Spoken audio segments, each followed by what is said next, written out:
J'espère que vous allez bien, j'espère que vous vous portez bien. Je crois que les autorités algériennes, le régime algérien actuel, devraient être transparents avec les Algériens et les Algériens et reconnaître qu'en Algérie, nous avons un vice-président. Nous avons un président de la République et nous avons un vice-président qui est Kamal Zik. Kamal Zik, aujourd'hui, a 61 ans, l'un des symboles forts du régime de Tebboune, l'un de ses piliers. Il est plus qu'un collaborateur normal, il est plus qu'un ministre normal, il est plus qu'un super ministre, c'est lui le vice-président. Et je pense que lui, il sera le prochain successeur de Tebboune. À ce rythme-là, je crois que le régime algérien doit être clair avec les Algériens et les Algériens, il doit être transparent, sincère. قال حنا pour nous, كمال الزيك هو ربها, هو رب الجزائر. راح جنرال توفيق, جا le général كمال الزيك. Le général كمال الزيك, هذا هو. كمال الزيك, aujourd'hui, il a tous les pouvoirs. Jamais dans l'histoire de l'Algérie, nous n'avons vu un ministre qui surplace et dépasse et surclasse et surpasse le Premier ministre, qui peut, alors qu'il est qu'un ministre du commerce et du commerce extérieur. Je rappelle que Kamal Zik, il est au pouvoir depuis 2020. 2020-2023, ministre du commerce de court. 2023, avril 2025, conseiller à la présidence auprès de Tebboune. Depuis avril 2025, il est ministre du commerce extérieur. Alors, Kamal Zik, en tant que ministre du Commerce, il donne des instructions aux banques, sans consulter, sans demander l'avis, sans passer par le ministère des Finances. Il convoque des réunions de tous les départements ministériels chez lui, dans son propre ministère, sans passer par le Premier ministre.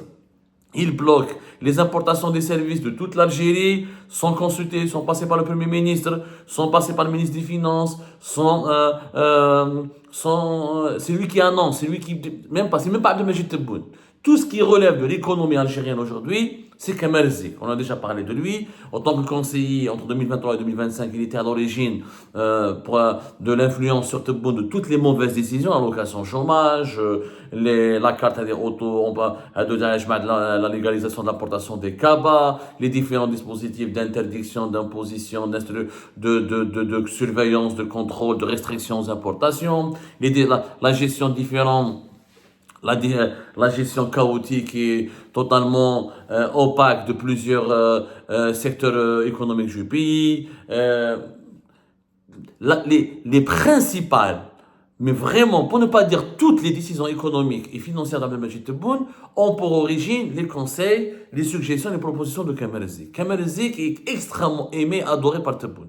Tebboune le considère comme l'un de ses plus fidèles collaborateurs. On parle beaucoup de Boualem, on parle beaucoup d'Amirouch Hamadeh, son secrétaire particulier, mais c'est Kamal Zik, dans le secteur économique, c'est Kamal Zik Warba. C'est son conseiller en chef, c'est son cerveau. Et aujourd'hui, il est devenu plus qu'un cerveau, il est devenu vice-président. Le Premier ministre n'a pas le pouvoir de Zik. Zik, il est plus puissant, il contrôle les banques plus que la Banque d'Algérie. Il leur demande qui finançait qui, quand importer quoi, pourquoi ne pas importer ceci, pourquoi importer uniquement cela. Il dirige les banques plus que le gouverneur de la Banque d'Algérie, plus que le ministre des Finances. Il dirige les douanes algériennes plus que le ministère des Finances. Il dirige toutes les autorisations et les accès à certaines autorisations pour les entreprises industrielles plus que le ministère de l'Industrie lui-même, plus que le ministre de l'Industrie. Il se mêle de tout, dans tous les secteurs, il a un mot à dire, il a plus de pouvoir que pratiquement la majorité écrasante du membre du gouvernement algérien. Kamal Zik, qui n'a juste pas touché encore à la défense nationale et à la diplomatie, aux affaires étrangères. Il n'a pas encore empiété sur les bancs de Shengri-Ha et sur Ahmed Attaf. Sinon, tout le reste, il dirige tout. Il a le droit de tout faire, tout ce qu'il veut. Abdelmajid Tebboune a la carte blanche. C'est la seule fois dans l'histoire de l'Algérie où un ministre, sans passer par le Premier ministre, sans passer par la présidence, sans passer par le ministère des Finances, sans passer par le ministère des Transports, sans passer par le ministère de la Santé, ou de l'industrie, ou de l'agriculture, il gère comme il veut les opérations économiques extérieures du pays. Comme il veut. Les autres ne peuvent que se soumettre et appliquer ses consignes.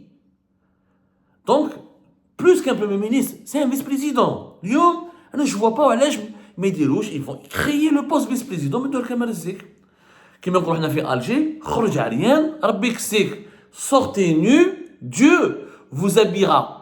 Vous vêtira, c'est-à-dire il vous donnera des vêtements et des habits. Nous sommes dans une situation catastrophique. Nous sommes dans une, comment dirais-je, euh, catastrophique dans le sens où il n'y a plus les institutions n'ont plus de crédibilité. Il y a des pouvoirs parallèles. D'abord, c'est non constitutionnel. Le chef du gouvernement, c'est le Premier ministre. Le patron du gouvernement, c'est le Premier ministre. C'est le Premier ministre qui doit normalement être le chef d'orchestre, le capitaine des ministres. C'est pas le ministre du Commerce extérieur. La Banque d'Algérie, c'est elle qui gère les banques. Le ministère des Finances, c'est lui qui gère le secteur financier. Le ministère des Finances, c'est lui qui gère les douanes. Ce n'est pas le ministère du Commerce. L'industrie, c'est le ministère de l'Industrie. La stratégie industrielle, la stratégie de la souveraineté alimentaire, c'est le ministère de l'Agriculture. Il y a des pouvoirs, ولينا كيما زمان وراه الكاشي فوق بوتفليقه يكفي وقت بوتفليقه on parlait بوتفليقه مريض لازم له فيس بريزيدون قبل السانكيام موندا il faut faire le cinquième mandat رانا رايحين ليها دونك بالك في التروازيام موندا تاع تبون نقول لك تبون يدي اجي اكسيتيرا on va lui mettre un vice-président mais il va rester au pouvoir شكون هو الفيس-بريزيدون كامل الزيك. De facto, il est déjà vice-président. Donc, il suffit uniquement de l'institutionnaliser. Uniquement de l'institutionnaliser. Peut-être comme il est populiste, comme il est dans le...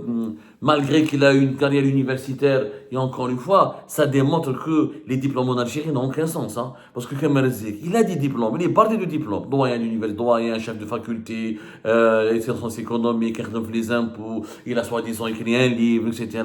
Ça ne veut rien dire, la compétence finalement locale, il faut vraiment la prendre au conditionnel et la vérifier, la soumettre à la réalité des épreuves de l'évolution du monde. Kemal Zik sur le pas, tu son CV, il est brillant, c'est un esprit brillant. Quand tu vois ses décisions, on dirait un épicier. Un épicier, bloqué, fait des interdictions, fait des autorisations, bloquer l'importation de services de tout un pays, emmerder les entreprises de production, la contrebande à l'ECABA, il faut les soutenir, les chômeurs, il faut leur donner de l'argent, mais les entreprises, il faut les bloquer, il ne faut pas les laisser travailler. Et c'est un épicier. Ça ne peut pas être un universitaire brillant, etc.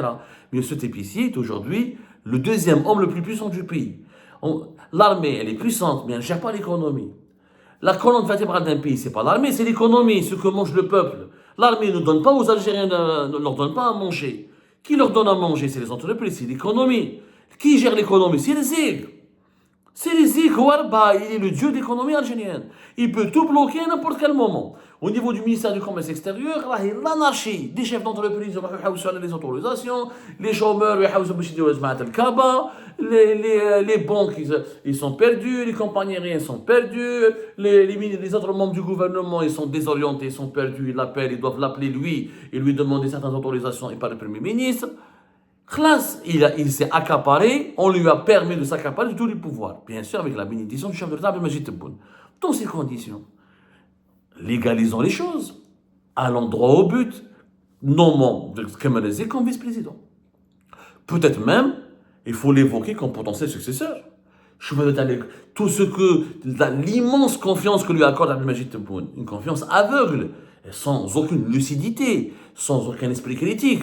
À un moment donné, bon, comment il plaît à Tebboune? Parce qu'il est loyal, il lui dit toujours que tu es le meilleur président du monde, il le couvre d'éloges, et il t'arrive pas d'éloges sur lui. Tebboune, c'est le grand chef, c'est l'équivalent de Boumediene. Tebboune, c'est encore mieux que Boumediene. Tebboune, il y a quand on le caresse dans le sens du poil. Et puis Tebboune, il a un défaut, il aime les populistes. Il aime les gens qui viennent des classes populaires et qui parlent le langage des classes populaires et qui font du populisme. C'est-à-dire qui aiment faire le buzz, frapper les esprits, faire des déclats, parler en algérien, faire des blagues, défrayer la chronique, faire des bras de fer. Rezik, il est comme Tebboune, autoritaire, il aime la gestion musclée, il est dans la mentalité de l'interdiction, de la répression, et populiste, il veut plaire au peuple, il veut plaire aux classes populaires, il croit que l'avenir, que la légitimité d'un dirigeant et sa célébrité et sa puissance ne peuvent tenir que d'un rapport harmonieux avec les classes les plus populaires d'un pays. Alors que c'est pas comme ça qu'on gère un pays. Le populisme n'a jamais fait avancer un pays. les plaire et faire croire aux masses populaires qu'on est de leur côté, qu'on parle leur langage, qu'on partage leurs préoccupations, alors qu'on fait exactement le contraire. Parce que les classes populaires, quand l'économie ne fonctionne pas, quand le chômage augmente, quand les entreprises ne recrutent pas, elles ne travaillent pas, quand les salaires stagnent, quand la cherté de la vie et l'inflation augmente, quand il y a des pénuries, quand il n'y a pas de croissance économique, qui souffre? C'est les classes populaires. C'est pas la classe moyenne ou les fonctionnaires. Les fonctionnaires, ils ont leur salaire. Le fonctionnaire, il a leur salaire, et quand leur salaire ne suffit pas, l'État hésite, le déprime, etc. pour tenir. Mais c'est les classes populaires, les plus pauvres, les plus infortunés des Algériens et des Algériens. C'est eux qui vont faire il n'y a pas de pneus, il n'y a pas de pièces de rechange, les médicaments vont manquer, notamment pour les maladies chroniques les plus dangereuses, la monnaie, le portefeuille, le dinar ne va plus rien dire, l'inflation va augmenter, certains fruits, certains légumes deviennent un luxe, les loisirs et les vacances deviennent un luxe inaccessible, etc., etc. Ce sont les classes populaires qui souffrent. C'est ça le danger du populisme. Le populisme fait croire au peuple qu'il pense à son bonheur, qu'il veut son bonheur, qu'il est exactement dans la destruction, dans le sabotage de son bonheur. Anna, je pense qu'aujourd'hui, c'est un phénomène politique inédit dans l'histoire de l'Algérie. On a eu des super milices, des super dirigeants, on a eu des Ouyahia, des Sellel, des Belkhadem, on a eu des Bouchouerb, on a eu des Shakib Khalil, on a eu des Saïdani, on a eu dans l'histoire de l'Algérie je parle de récentes, hein, depuis l'indépendance du pays, on a eu des dirigeants qui étaient forts, des milices charismatiques, qui avaient du coup, qui avaient plusieurs prérogatives, qui étaient influents auprès des centres de décision. Mais nous n'avons jamais eu un ministre, Wahdo, il bloque toute l'économie du pays. L'économie de toute l'Algérie aujourd'hui dépend du bon vouloir de Rezik. Le cas aujourd'hui, une entreprise algérienne ou étrangère, si Rezik merdache alik, si Rezik ne veut pas te donner les autorisations, te débloquer tes programmes d'importation, tu peux pas avoir d'activité économique, tu ne peux pas travailler. Jamais la gestion de l'économie algérienne n'a été aussi centralisée. Même à l'époque du socialisme, dans les années 70 et les années 80, le pays était plus souple. Là, il n'y a pas de souplesse. Là, on est dans l'autoritarisme absolu. Un homme décide. C'est celui qui décide qui importe, qui n'importe pas. C'est lui qui bloque les importations de services. C'est lui qui décide qui est producteur, qui ne l'est pas. C'est lui qui doit enquêter, c'est lui qui demande, c'est lui qui veut enquêter sur toutes les entreprises. C'est lui qui doit exiger quels sont les papiers, quels sont les documents et les vérifications auxquelles il faut procéder pour savoir si un investisseur est en train de faire son projet ou là. Il décide de tout. M. Kamel Zik décide de tout. C'est le véritable vice-président aujourd'hui. Et de facto, l'indépendance, c'est le successeur de Tebboune. Aujourd'hui, demain, ne soyez pas choqués. C'est le clan Tebboune. Demain, ils vous diront, si Al-Majid Tebboune ne peut pas aller jusqu'au bout 2029, ou là pour le remplacer, ou là pour lui succéder, ils vont nous vendre Kamel Zik. Ou Khlet. Allez, qu'on se dirige. C'est-à-dire le populisme le plus crasseux au plus haut sommet de l'État. C'est dangereux, c'est inquiétant, c'est alarmant.